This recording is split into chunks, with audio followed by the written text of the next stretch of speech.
All right.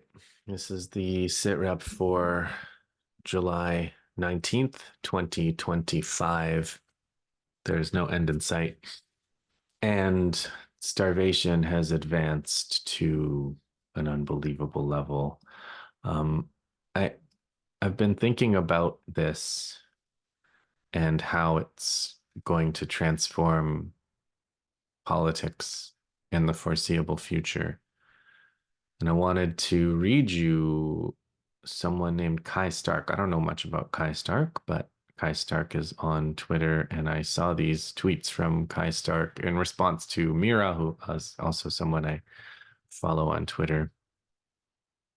Mira is Snack Vampire on Twitter, and Kai Stark is Caistark. And Mira said, "Every person I know in Gaza is intensely starving now." And Kai Stark replied and said, "Everything I hear says this is it. People will start dying en masse from starvation within days, all hitting their breaking point around the same time. Thousands, tens of thousands in fairly short order, hundreds of thousands, maybe, who knows?" And if that's how it goes, I can say with confidence that there are a lot of people who worked very hard to prevent this, but were blocked every time. Normally gentle, humane people who will rightly be far beyond anger or fury or rage or any of those normal human states, who very, very understandably will have revenge obsessively on their minds, whose loss and grief and terrible suffering will make them into human weapons. And even if I could say something to dissuade them, I wouldn't. I can't even say for sure that I won't be one of them. So, um,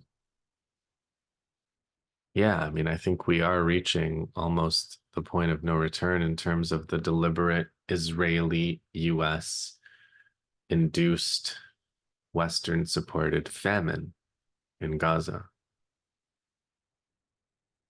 And I think this is right. I think the politics are going to change. Um, there's a number of signs of this. The Epstein issue is another issue where the political faction in the US that tried to make a lot out of the Epstein, the fact that the highest levels of the US elite are were engaged in sexual violence against children who were trafficked for this purpose, all run in a ring run by an Israeli agent or asset or whatever, who fled to Israel during one of his trials and so on.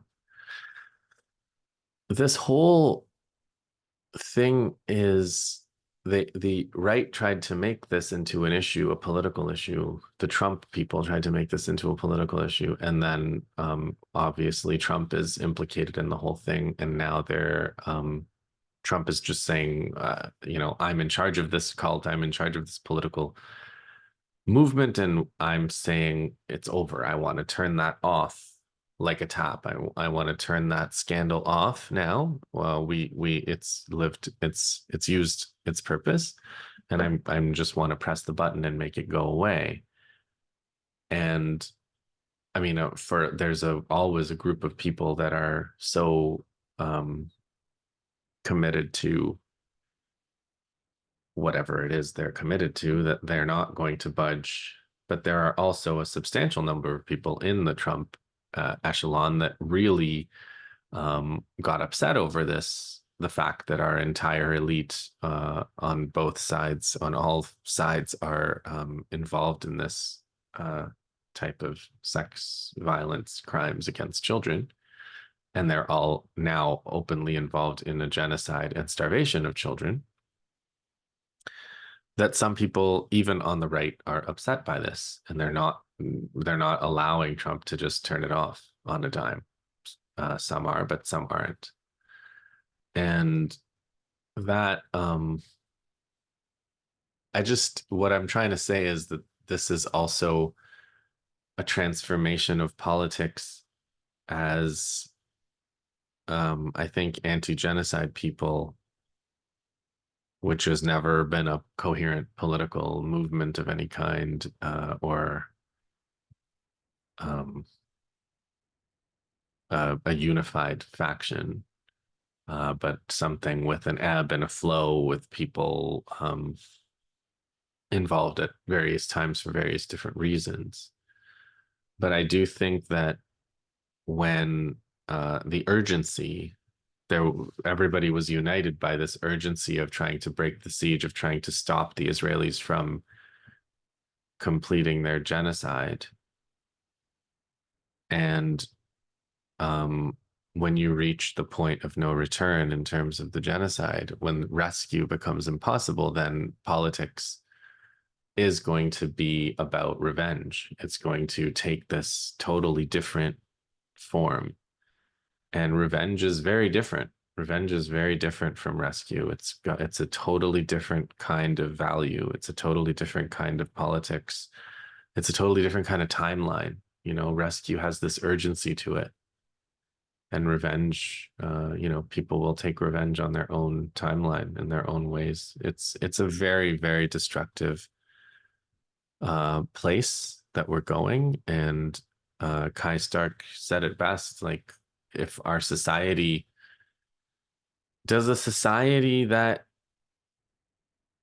commits genocide like this deserve to not disintegrate? Is that like what, I don't know how to answer that moral question, but um, it is hard to argue for saving it at this point. It's hard. It's really hard to argue, and I do think that when revenge becomes the foremost value for people, I just don't know. I just don't know what like. I don't know if people watched the pager.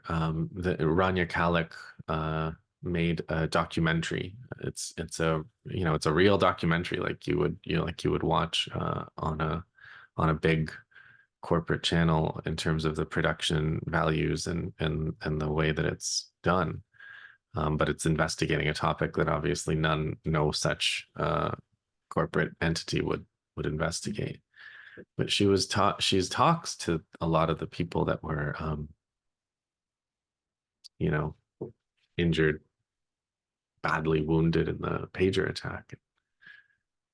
And it's like one of the people says, we couldn't believe that the enemy would have no morals. And think of this. And I mean, people are still reaching that. People are still surprised, but it's less and less now. And once you've broken those taboos, people said that after the pager attack. It hasn't materialized yet, but it very likely will. Once you've broken those taboos and you say it's okay to do this to your enemy, um, then that those kinds of tactics, drone swarms, terrorist attacks, assassinations, those are all on the table now. It's all on the table, and it's like those are all pointless. They're pointless activities from the point of view of trying to stop a genocide. You can't assassinate anybody and stop a genocide. Assassinating Netanyahu would not stop this genocide. Assassinating all these, I mean, this is what Hassan Nasrallah said many years ago when Soleimani, the Iranian general Qasem Soleimani, was assassinated. He said, people are talking about whether we're going to kill somebody in response. And Nasrallah said, who are we going to kill? Who can we kill? Who are we going to kill that is worth Soleimani's death? And he basically said, there's nobody worth it. There's nobody that's got comparable value. And that's one side of it. But the other side of it is, if 85 or 90% of Israelis and their supporters in the West are in favor of genocide and starvation, and they achieve that, there's nothing you can do. There's no individual figures you can assassinate to stop that, right? It's a mass movement. It's a mass organized movement for mass murder of other people. It's something I never thought we would see. And And you can't stop that through, nihilistic violence of the type that the Israelis and the Americans are doing everywhere in the region. But revenge is another story. Revenge is all of those things are back on the table for when it's a politics of revenge. So, I'm not threatening anybody. I don't have any, I'm not, it's just something that I see now. And even the leader of Hezbollah, the Secretary General, Naim Qassem, he said in that interview with Al Mayadeen, which I think I mentioned last week's SITREP, he said, uh, we understand now that there are absolutely no red lines for our enemy, and we are acting accordingly. And I also think there's some naivety from the Iranians before June 13th, about a month ago now, that the Iranians don't have anymore either. And so more and more of the world um, is losing that, but it's not just the naivety about who our elites are and what they are like and what they do, as revealed by the Epstein case and the genocide that's happening right now. It's also about what to do about it. And they can't be stopped. They can't be stopped through law. They can't be stopped through nonviolence. They can't be stopped through mass politics or elections. What they've built transcends all of that. What they've built is a system that can ignore international law, that proceeds regardless of who's in office elected, who's in elected office, that utilizes the mechanisms of business to create terrorist attacks like the pager attack. So that's the world we live in now. And once all hope of rescue fades, then we're in a different world, and we are one step over the line now, and the other step is in the air. The other foot is in the air, ready to cross that line. Because there is starvation is something that is irreversible after a certain point, and we are very much at that point now. We are reaching the point of no return, of masses of people dying, and absolute and understand that Israel and their supporters love this. They are loving this. This is pleasure for them. And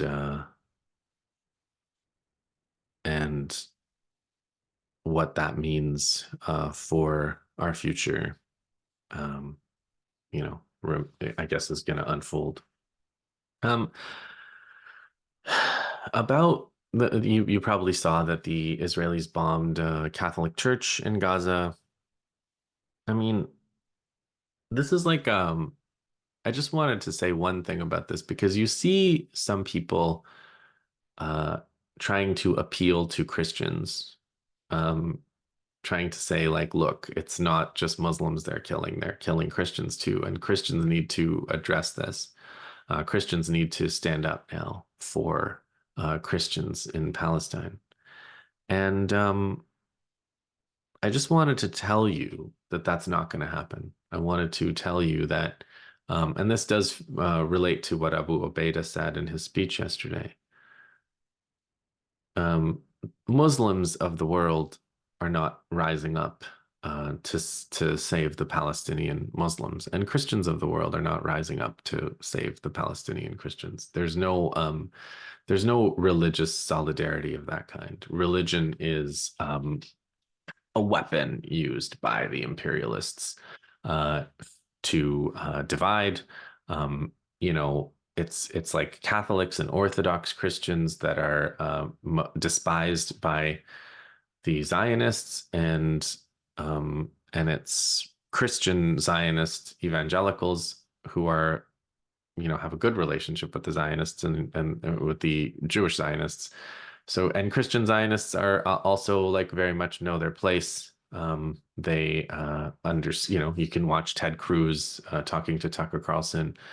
They know their place, and they um, also despise. They don't Christian Zionists of that, Schofield Bible reading type. They hate Catholics too. They hate Orthodox Christians too. They understand their religion in terms of sectarianism, and it's not unlike the sectarian Muslim faction that's in charge in Syria now. They don't Ahmed, whatever his name is, Jolani. He says the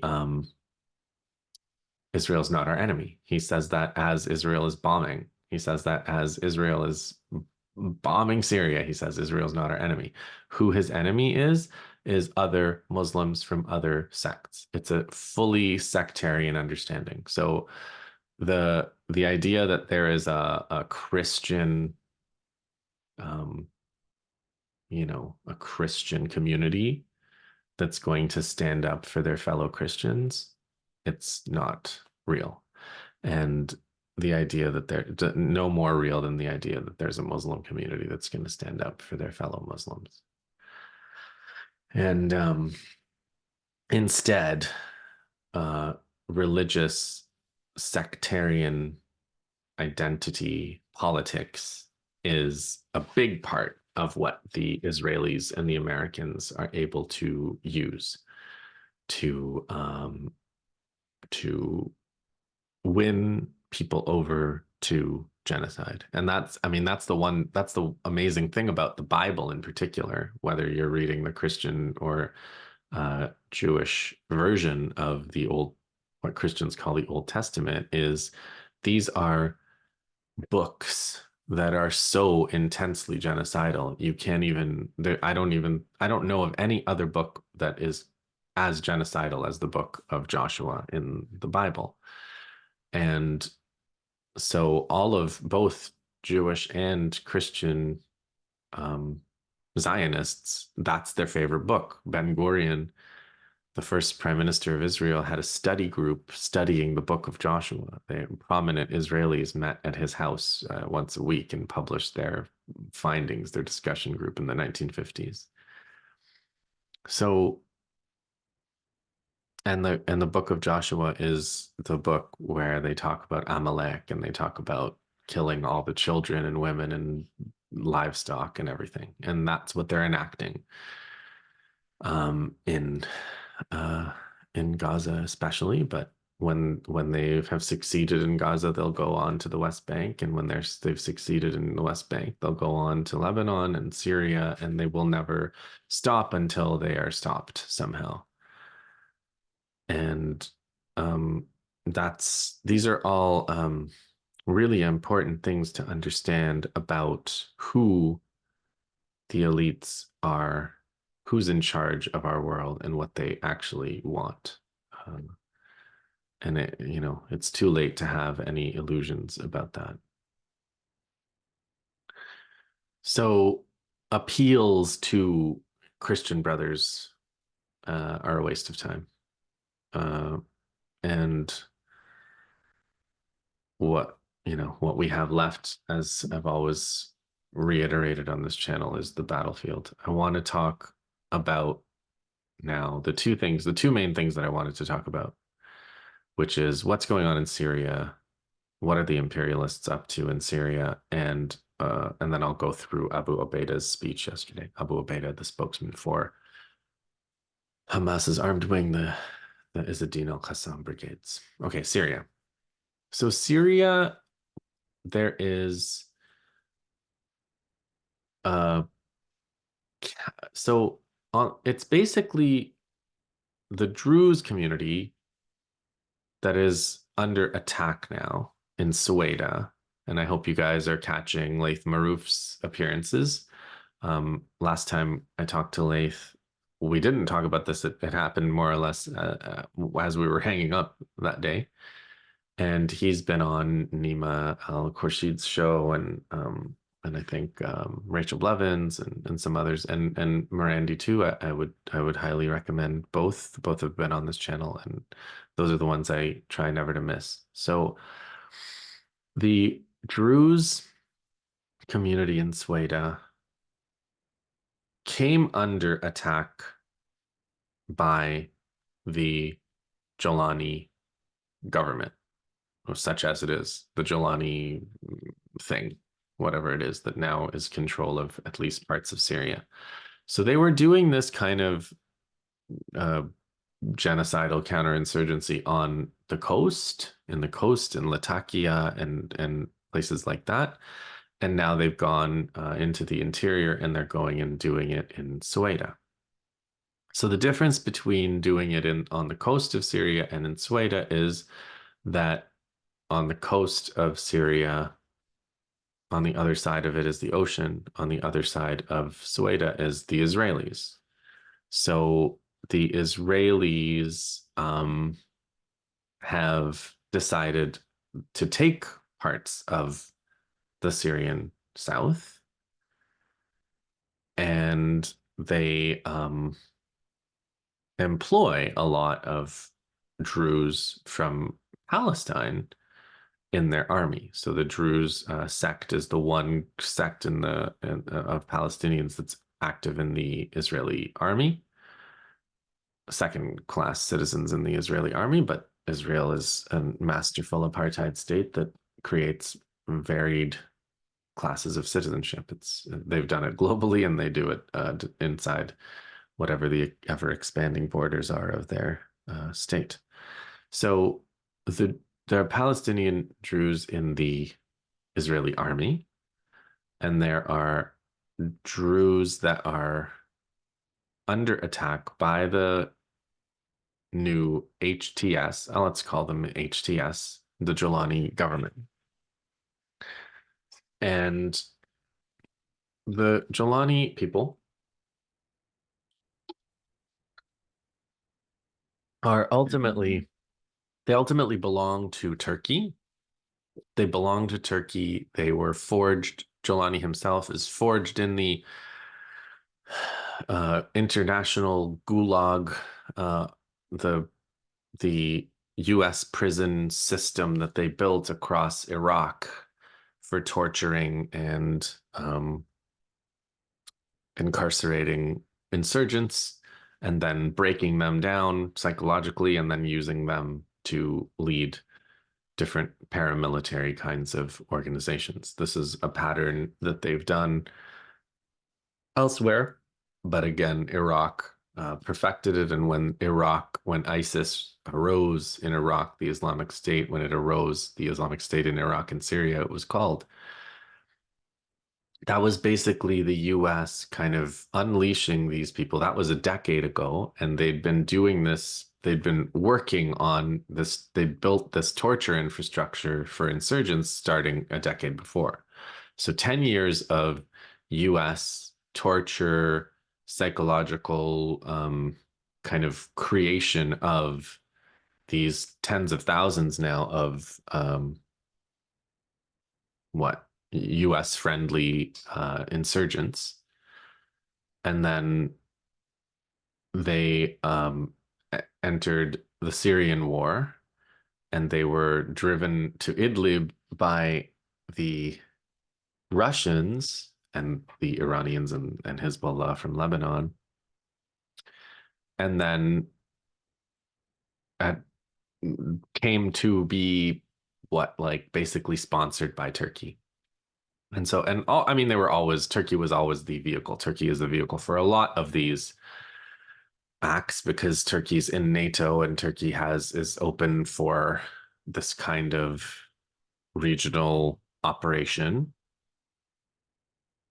for the US to conduct and organize these different groups and train them and get them through, shuttle them via Turkey to Syria and then out of Syria back to Turkey and send them to China, to send them wherever they need to go to create these kinds of terrorist acts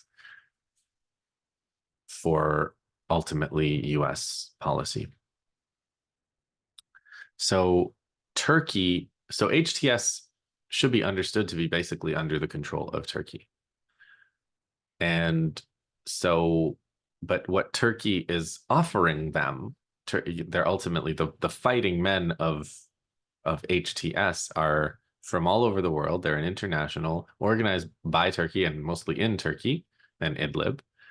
And they're offered, of course, money, of course, the spoils of war, the slaves that they take. Their slavery is back in Syria, like it is in Libya, and slaves are a currency, the way that they have always been in ancient times, and not always been, but the way that they were in ancient times, I guess, and in the pre-Civil War U.S. As well as all over the world under English and Spanish imperial hegemony. So we're back to that. Slaves are, so Turkey is offering these mercenaries money and slaves and whatever they can steal from Syria. And one of the things that these mercenaries want, one of the things that they're motivated by, is the ability to engage in sadistic violence against people that they deem to be, a different sect. So they, the Nasrallah called them takfiris. Takfiris means people who decide other people are kafir. So you make someone else a non-Muslim. That's what makes you a takfiri. So they're the kind of motivations of the people fighting for the Syrian HTS, the state or whatever it is. Turkey organizes them and offers them, among other things, the ability to unleash themselves on minorities. So they did that, and they're doing that on an ongoing basis on the coast with the Alawite minority, and now they're on the border with Israel doing it to the Druze. So they, from Israel's perspective, overstepped a little bit and gave the Israelis a pretext for going in harder and disciplining them a little bit. So the people who are allowed to commit atrocities are Israelis, not you, right? We are the ones who get to commit genocide, not you, unless we say so. And here we're saying no. And it's the issue for Israel is the Palestinian Druze that are in the Israeli army don't like seeing the HTS pillaging and plundering and raping their way across Druze communities in Syria. So there's actually video, I don't know if it's verified, of Palestinian armed Druze, from the Israeli army, etc., going into Syria to go fight HTS. So in order to preempt that, the Israelis are trying to make a deal and find a Druze warlord who can say, yes, I accept the help of the Israelis. And the Israelis are talking about a demilitarized zone. A demilitarized zone is basically an Israeli occupation where the Israelis don't have to have boots on the ground and dip into their already short manpower reserves. So instead, they'll call it a demilitarized zone and they'll bomb anyone who they don't like and assassinate freely. And so like more like a free fire zone, which they've turned Lebanon into. They want to turn Syria into that, or they have. Syria has been that since the HTS takeover and the destruction of all of Syria's air defense and heavy weapons, which, of course, Jolani acceded to. So that's the issue. I'm as for where it's going, I don't think it's gonna go anywhere much in terms of like the breakup of Syria. The breakup of Syria is done. Syria is broken up. It'll keep breaking up. Likely, there'll be warlords and people who can control regions. They'll be fighting with HTS, who will control a good portion of it, sponsored by Turkey. The paradigm that I see is Afghanistan in the 90s, or yeah, basically in the 80s, 90s, where you have a big chunk of it controlled by HTS via Turkey, maybe a Druze warlord sponsored by the Israelis in the south. Maybe the Russians will protect some of the uh, coastal areas and have somebody there that can do that for them. And something else in Deir ez-Zor maybe. So I see that kind of deepening, but that process was already underway from the end of 2024. The other major demonstration effect that may have repercussions, I don't know directly what they are, but they're likely to have some, is this is the fate of vassals, right? Jolani said, Israel's not my enemy. All I want to do is whatever the Israelis want me to do, whatever the Americans want me to do, I'll go kill. You want me to chop somebody's head off, I'll chop their head off. He's a creature of the Americans, forged in the prison systems that the Americans built in Iraq. And he was on the billboard of the Abraham Accords, apparently, which was displayed in Tel Aviv. They've got Trump in the middle and Netanyahu and the Saudi prince on either side of Trump. And then, like, somewhere in a corner, you've got Jolani, some other Mahmoud Abbas is on there.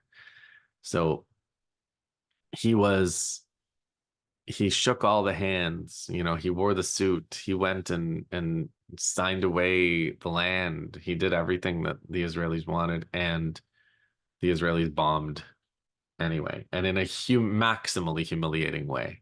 Trying to create images of like huge explosions that are on TV, just to show the humiliation of their vassals. This is how the Americans operate now. This is how the Israelis operate now. They humiliate the people who do their bidding. Um, they try to kill the people who defy them, and they absolutely humiliate the people who do their bidding. They do it in, Syria, they do it to Europe. They do it within the West, right? They do it to the Europeans all the time. They do it to the Canadians. Trump is always humiliating the Canadians now, every chance he gets. So that's what I think is going on in Syria right now, and where it's leading is going to be just more consolidation of kind of a warlord era, and warlord eras usually last a while. Um, I think Afghanistan's warlord era lasted arguably from 1979, you know, maybe if you want to say until 2001. And then they rehabilitated the warlords when the Americans invaded. And you could say the Americans became a kind of a warlord there too, a super warlord. So it was a good 20 to 40 years of warlords in Afghanistan. And if you want to watch Carl Zah's uh, show, listen to Carl Zah's podcast, there have been various warlord periods in Chinese history. And those also lasted a long time, 20, 30 years before the one that preceded the communists taking over in 1949 lasted, I don't know, yeah, a good 30 years, I think, if you count, World War II, the Japanese occupation. There were nationalists, communists, and warlords all controlling parts of China. So that's where Syria is headed, or that's what Syria is in. Syria is in its warlord period, and and Israel is just in this in a state of complete impunity as they commit this genocide. So I'll conclude with the speech by Abu Obeida. It was issued on Friday. It has the feel of being recorded probably the same day or the day before. He it was posted yesterday, Friday, July 18th. So the main points that he makes in this speech are he says 21 months are summarized by the steadfastness of people and fighters, and shame and disgrace by the occupying usurpers. But the main, one of the main points that people are, let's talk about the fighters. So he talks about the uh, Gideon's chariots operation on the Israeli side, confronted by the stones of David operations on the Palestinian side. He said, God granted our fighters success and guided their aim. God was with his soldiers, and they repeated with every strike, you did not throw and you throw, but God threw. So that's one of the things you'll often hear in your videos if you're watching John Elmer's Twitter feed or the Electronic Intifada live streams weekly. You know that the fighters, when they're doing these superhuman operations, are often saying that they're reciting that verse, which I believe is from the Quran. So he said, our fighters are engaged in an unequal confrontation with unmatched faith, great strength, and unbreakable determination through the power, grace, and success granted by God. During these months, we've caused hundreds of casualties among the enemy's soldiers. Thousands have suffered from psychological disorders and trauma. The number of enemy soldiers committing suicide continues to rise due to the horror of the filthy and bloody acts they commit and the magnitude of the resistance they face. He mentions the Khan Yunis operation, the throwing the Shawad device into the um, not the Merkava, the Namur troop carrier. Mentions the attack against the attack against the bulldozer operator, who you may have seen scenes of the funeral. Interesting things spoken by his father and wife at the funeral, if you haven't seen those. One of the things that the resistance said was, we would have kept him alive if he had been captured. We weren't trying to kill him. We were trying to capture him. They're trying to capture them to get their prisoners out. Their prisoners who are also being raped and starved and inflicted with disease in Israeli prisons. And the Palestinians are trying to capture, the resistance tries to capture Israeli soldiers to trade them.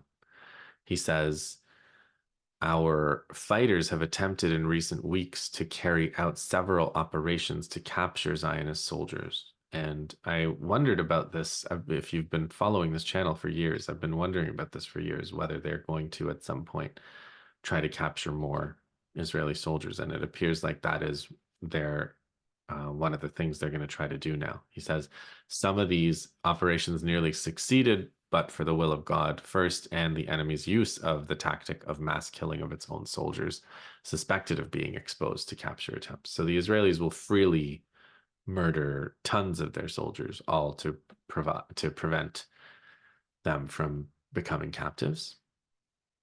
Abu Obeida. So that's a key point. I think that's a key point, an announcement that the resistance is going to try to capture more Israeli soldiers now. And I mean, a big part of it is that the Israelis have killed so many of the prisoners that the Palestinian resistance is holding in Gaza that the effort of trying to keep them alive is much less because there's fewer of them left alive. So now they can try to capture more, as opposed to having their hands full trying to keep the ones that are alive. So he says, to our people and our nation, we in the Izzadin al-Qassam brigades affirm that our fighters and brothers in the resistance factions are fully ready to continue a long war of attrition against the occupation forces, regardless of the form of their aggression or their offensive plans. Our fighters have pledged themselves to steadfastness and to inflicting heavy blows on the enemy until the aggression is defeated or they attain martyrdom. We will fight with the stones of the earth and with what we possess, willpower and believing men who with little weaponry perform astonishing miracles by God's grace. The strategy and decision of the Al Qassam leadership at this stage is to ensure deadly blows against enemy soldiers, carry out focused high impact operations at point blank range, and pursue the capture of Zionist soldiers. So, this is again reiterating that their plan going forward is to capture more Israeli soldiers. If the enemy's terrorist government chooses to continue the war of extermination, it is at the same time choosing to continue receiving the coffins of its soldiers and officers. So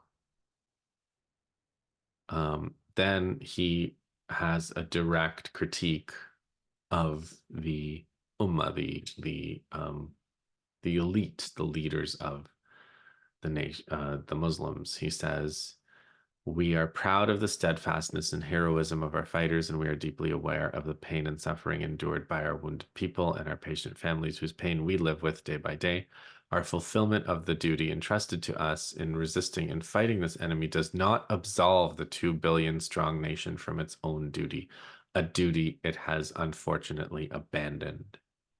Our enemy is supplied by the most powerful oppressive forces in the world with endless convoys of weapons and ammunition, while the regimes and powers of our own nation look on at the suffering in the land of steadfastness as they are killed by tens of thousands, starved and denied water and medicine. We say this to history with all bitterness and pain and in front of all the sons and daughters of our nation, O leaders of the Islamic and Arab nation, O elites and major parties, O its scholars, you are our adversaries before Almighty God. You are the adversaries of every orphan child, every grieving mother, every displaced, homeless, wounded, devastated, and starving person. Your necks are burdened with the blood of tens of thousands of innocents who were betrayed by your silence." And then he goes on and says they would never have, the criminal Nazi enemy would never have committed this genocide before your very eyes and ears had it not been confident of impunity, assured of your silence, and secure in your betrayal. We do not absolve anyone of responsibility in this flowing blood, and we exclude no one who possesses the ability to act, each according to their capacity and influence. So, uh, it's a real, it's the strongest message, the strongest rebuke that I've seen like this. You know, he says, can a great, mighty, and noble nation not bring food, water, and medicine to the starving and besieged people of Gaza? Can it not stop the bloodshed that is being poured out in terror against our nation? And a greedy effort to break it, to establish a Zionist empire in the land of Arabism and Islam with its capital, your first Qibla, and the site of your prophet's night journey, perhaps upon its ruins. So he's talking about the Al Aqsa Mosque here. May the eyes of the cowards never sleep. Then he salutes Yemen and says, "We welcome all solidarity from all over the world," and asks for it to continue. These are a source of pride and honor. Um, he he says, it's become clear to us that the government of the criminal Netanyahu has no real interest in the captives because they are soldiers. Their case is not a priority, and the regime has prepared the public to accept the possibility that they are all dead. Still, we have held to preserving their lives as much as possible until now.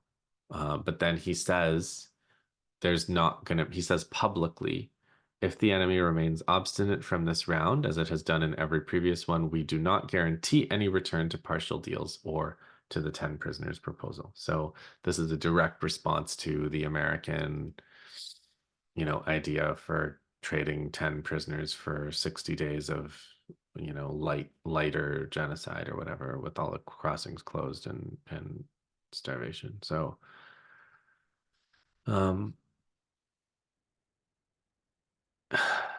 so that's Oh, and there's one other major point, which is about the mercenary forces, the collaborator forces that are being set up in Rafah through the distribution of aid. You may have heard of Abu Shabab, this Abu Shabab. So he says about this, he says, attempts to employ mercenaries and agents for the occupation under Arab names are a sign of failure and a guaranteed recipe for defeat. These agents will be nothing but a burnt card in the consciousness and dignity of our people and their rejection of betrayal.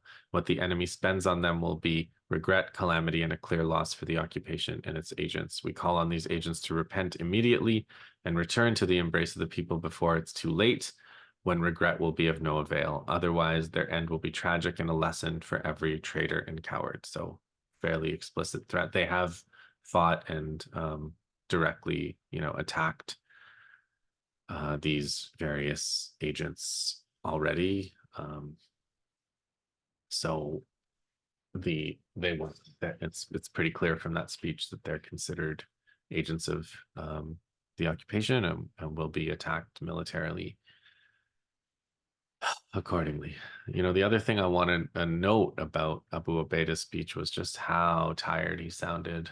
It's a real, if you watch it, you'll see like the tone is different, the energy is different, and you know, it's a statement about where we are uh in this genocide and where we are in the world, where we are as a species today. It's not a good place. We're not in a good place. Um, so what can I say? I got to conclude with a hang in there. I may not be here next week. I may try to record. I'm going on the road. I may try to record from where I am, but I may not be able to do that. So we'll see how that goes. I will for sure be back on on the 2nd of August, if you don't see me on the 26th. All right, guys, hang in there. I'll see you in the next one.